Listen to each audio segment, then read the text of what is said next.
On the line is Shane Godfrey, bass player of Warrnambool punk rock band Convict Class. Good morning, Shane. It's great to have you with us. G'day, Anton. How are you? I'm very well, mate. How are you? Yeah, great, great. Look, I've got to say at the outset, mate, that even though Convict Class haven't been on the scene very long, you've certainly made a big impression in that time. The name Convict Class seems to be bobbing up everywhere, mate. Yeah, I've noticed that myself, much to my surprise. That's good, mate. Look, we mentioned that you're the band's bass player, of course, but can you tell us a little bit about the other three members of the band? Yeah, we've got Steen Gunn on vocals. Right?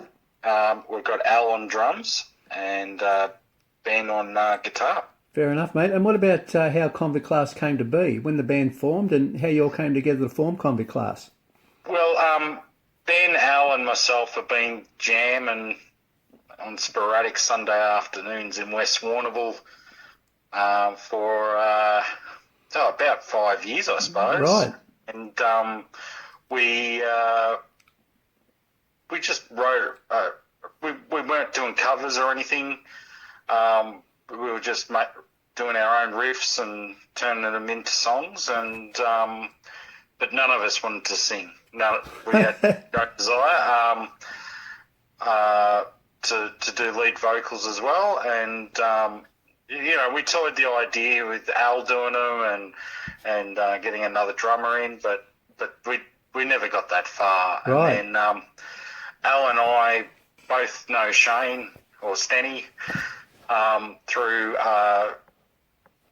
work and things like that, and we sort of already built up a friendship, and we asked him one day if he'd be interested in coming down and singing a few tunes, and he jumped at the idea. Right. And so we did a few cover songs there of songs we sort of all knew, and then the next practice, Stanny came back with lyrics written to 3 songs. Okay. It just sort of went from there. Yeah, fantastic. So Shane Stenny, I see actually he wrote the lyrics for the songs pretty quickly for you. Yeah, to some of them. Yeah. Fantastic. So out of the songs so far, Al's written the lyrics to a few. So Stanny, me and Ben have more worked on the riffs and stuff, but Right. we've contributed as well. We've got a few things possibly coming up, Great. maybe where we contribute some lyrics, but Yeah. yeah. Fantastic, mate. Yeah, and look, and what about the name Convict Class? What a great name for a punk band. Can you tell us a little bit of how the name came about? So we were doing the mandatory, what are we going to call ourselves? And we had lists and lists of band names. Can you remember a few of them, mate?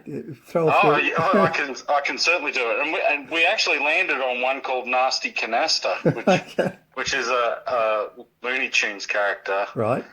But we all sort of voted yes on it, but you could tell Stanny wasn't really that into He it. wasn't that keen, right? And so anyway, he came back.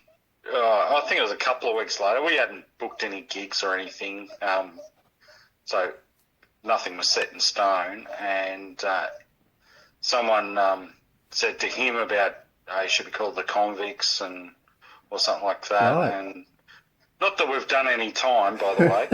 And That was going to be my next question, mate, but no, Yeah. keep going. And he came back with, and then he sort of had to think about that and came back with Convict Class and the use of the broad arrow that was used on convict clothing and Right. government issued things. So So you decided to go with Convict Class. It's a great name. Yeah. But some of the other ones were flea bottom, Mexican vasectomy, bin chicken. Yeah, so You had a few options, mate. With they're fantastic. So if there's any bands there looking for names, look me up. Well, it'd be funny, maybe shortly you'll see some sort of bands to say, gee, that name sounds familiar. with Yeah. on some gig guys. Fantastic, mate. Look, what about you personally? You mentioned that you'd been jamming with a couple of the guys from the band for 5 years, I think you said. But what Yeah, about your about own? that. Yeah, what about your own background in music? You've in the lead up to Convict Class. Well, I used to play in a high school band. We used we didn't really play any gigs except a couple of things at school. And we did a battle of the bands. Battle of the Bands, right? Yeah, and we came last. Okay. And then yeah, sort of when I moved to Melbourne, I was jamming with a couple of guys, but it never really went anywhere. And basically, I hadn't touched my bass guitar in about 15, 16 years, I reckon. So you had a fairly long hiatus, did you? Yeah. And You've done well, I mate. basically had to relearn my instrument again. Right. And what was that like? Did you find it easy or? I did actually. Yeah. It's a bit like, for me, it was a bit like riding a bike. Yeah. So I picked up, it was easy enough to play along the chords and stuff that were progressions we were doing, and now I sort of add a few of my own little things in there as well. Right. Yeah, no, that's great, mate. Look, the band recently released its debut EP, Demolition. Congratulations. Yep. Great first up ever from the band. Yeah. Well, it wasn't initially going to be an EP as such. We just wanted to record some demos properly to see how they'd sound and then send it off to venues and band bookers and try and get a few gigs out of it. Yep. But when we got the recordings back from Joe Gardner from Old Elk Records in Croydon, we were floored. Yeah. Yeah, you were surprised by the quality of it. Yeah. Because to be honest, we recorded it mostly in one take. Right. We recorded it basically in about 3 hours, those 6 songs. It was wonderful. We basically got there on a Sunday morning about 9:30, and by the time we set up and got the mics in place and everything, it was about 10:30. We ran through about 4 songs, had an hour for lunch, and come back and recorded another 2, and we were packing up by 2:30. It was that quick. Yeah, and we toyed with recording a few more on the day. We could have, but we thought, oh no, we'd only intended to record 4, and we ended up with 6. 6, yeah. No, great. And then when Joe sent the mixes a week or so later, we just went, oh wow, this is great. Yeah. Hence why it's called Demolition. Yep. Because the demo part of it is what it was intended to be. Demolition, great name. Look, what about track 2, Media? It's got to be one of my favourite tracks in the EP. Yeah, that's one Sten Gun wrote. He and I think we're all at our age of late 40s, early 50s, getting. We look at the media coverage of things these days, and we don't. It's just not. They're not always. They're giving their opinion. Yeah. You're a bit cynical about it, mate. Yeah, it's an editorial half the Funny time, that. and when you I might as well name newspapers like the Herald Sun or Sky News and the Murdoch Press, I suppose. Yeah. They side with the government, and then they have the audacity to accuse someone like the ABC of bias, and it's ridiculous. Yeah. So, but that, Stanley said himself, once he started writing that, it wrote itself. Yeah, fair enough. Oh, that's good, mate. What about Stand My Ground? That's also a personal favourite of mine. Can you tell us a little bit about that one too? That's probably our most popular song. Is it right? And so far, and another one Sten Gun wrote. It's about being bullied at work. Right. He was not getting on with a boss at a previous employer, and so that's sort of where that all stems from. Yeah, fantastic. And it comes through really well. What about, look, I know there's a video for Stand My Ground on YouTube. Yeah. Ollie Annette put that one together. He came out to our rehearsal space and filmed it. And okay, right. Out to do the pop festival and filmed some sequences there. Fantastic. So who's Ollie? He's a friend of yours, obviously, is he? No, he's a video media student. Right. And real easy to work with. It was fantastic. Fantastic. What about look, the EP? The artwork for the EP is pretty cool too. And look, I know there's a bit of a story behind that. Can you tell us a little bit about the idea behind the artwork? Well, we sort of all like our logo, so it was sort of said to me. I put it together, but it was said to me that the front's got to have the logo prominent on the cover. Yep. And so it was just basic layout stuff. In a previous life, I used to work in the large format printing industry, so I had a bit of experience in that sort of stuff. Yeah.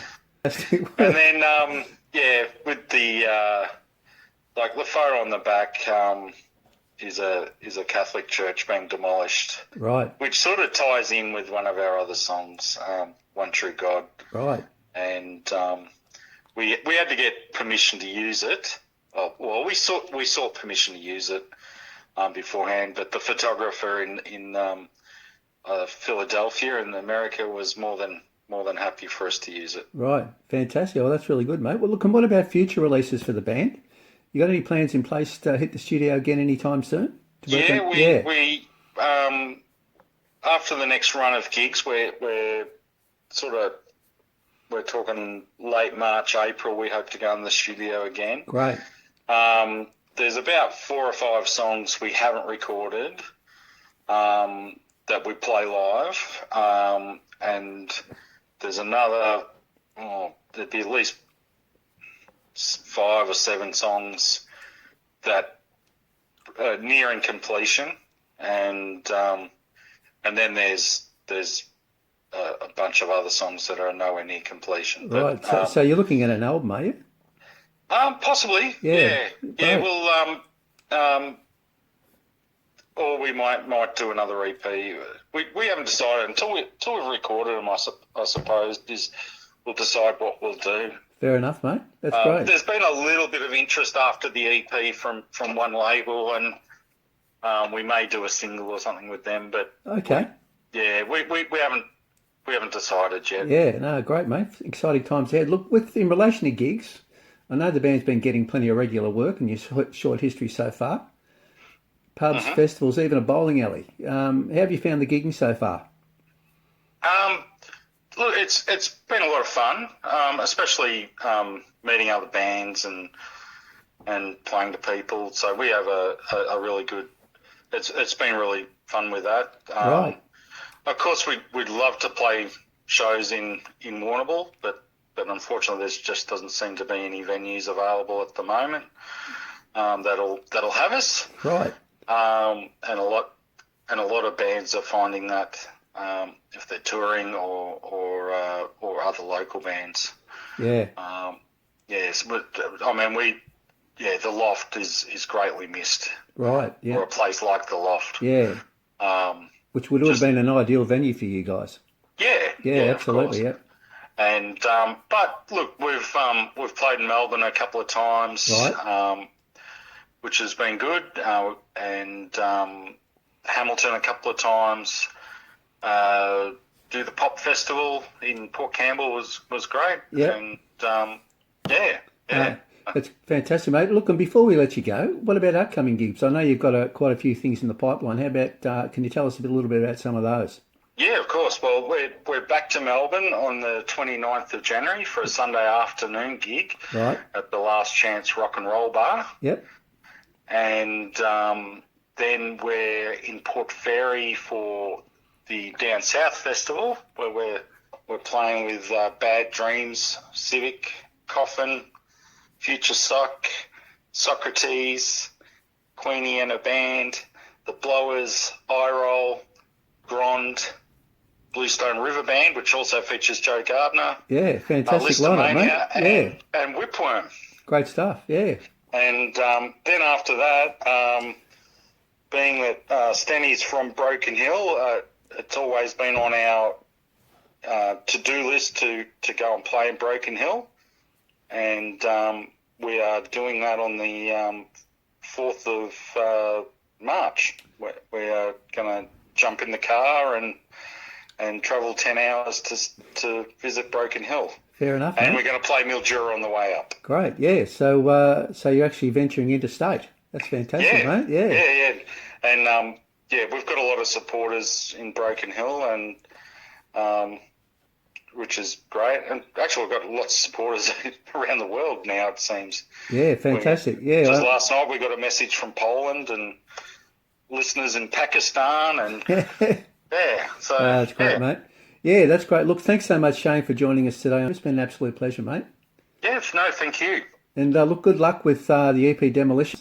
Yeah, thank you very much. And we look forward to following your career with a lot of interest. And also the upcoming gigs, of course. Cannot wait for those. Yeah. All right, worries. mate. Well, thank you, Anton. Oh, absolute pleasure, mate. Thanks a lot. We'll have to catch up again soon, mate.